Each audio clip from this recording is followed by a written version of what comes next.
आर्यन जी, अंबाला, हरियाणा। श्री हरिवंश महाराज जी। श्री हरिवंश महाराज जी। महाराज जी, क्या बिना भोग भोगे त्याग वैराग्य संभव है?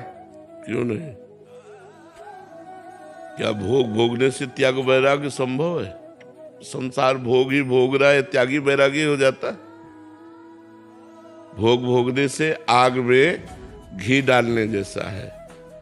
जैसे आग में जितना घी डालते जाओ वो और प्रज्वलित होती जाती है, शांत नहीं होती। भोग भोगने से भोगाशक्ति प्रबल होती है। भोगों के त्याग से पहले भोगों का भोगने का सुख आकर्षित करता है।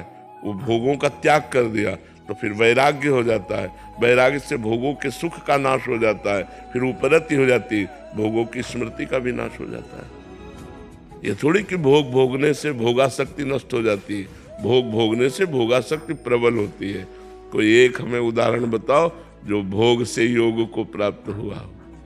जब भोग भोगोगे तब उसकी आसक्ति बढ़ती चली जाएगी, और जब त्यागोगे तो जितना भोगा है उतना ही प्रबल आसक्ति का त्याग करना पड़ेगा।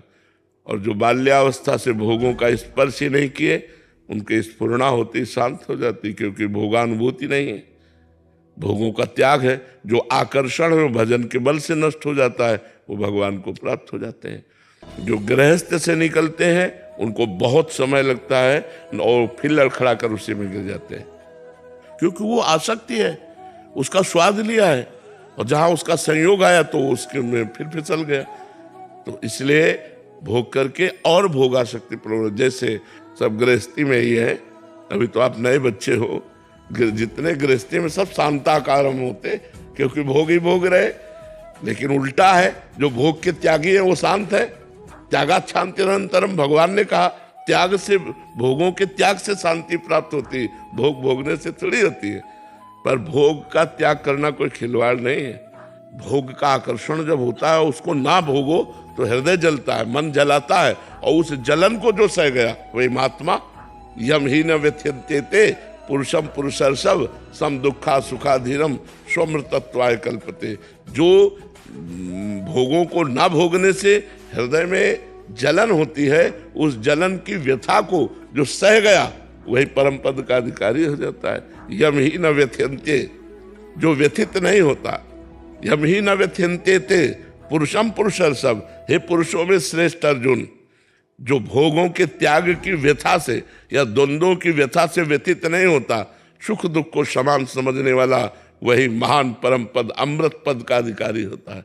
तो ऐसा कैसे हो सकता है? त्याग करने पर शांति मिलती, भोगने से नहीं। भोग भोगने पर शांति नहीं मिलती।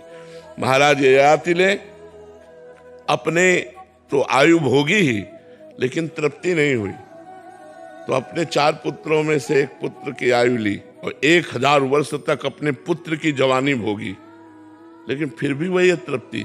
तब उन्होंने लिखा, महाराज ययाति ने, कि एक पुरुष को विश्व की समस्त स्त्रियां समस्त जौधान्य भोग दे दिए जाए तो भी वो तृप्त नहीं हो सकता, तो भी वो तृप्त नहीं हो सकता। आखिरकार त्याग ही किया, अपने पुत्र की अवस्था वापस कर दी और आप अपनी वृद्धावस्था स्वीकार कर ली। भोगों को जबरदस्ती त्याग किया जाता है, कभी तृप्त होकर कोई नहीं छोड़ पाया कि अब बस थोड़ी देर के लिए तृप्ति का अनुभव होगा, फिर थोड़ी देर बाद वही लालसा, अब ऐसे भोगेंगे, अब ऐसे भोगेंगे, अब ऐसे भोगेंगे। नवीन नवीन चाह, नवीन नवीन भाव, इसको नहीं अब इसको भोगेंगे, इसको नहीं अब इसको पूरा जीवन निकल जाता है भोगते हुए। कभी शांति थोड़ी प्राप्त होती है। और आज से नहीं भोगेंगे, अब शांति शुरू हो जाएगी। तो जो भोग आवे उसका त्याग करते हुए जिनसे शरीर यात्रा होती है, बस उतना नहीं तो वो संत हो जाता है, वो महात्मा बन जाता है। तो समझ में आई बात बच्चा तुम्हें? जी।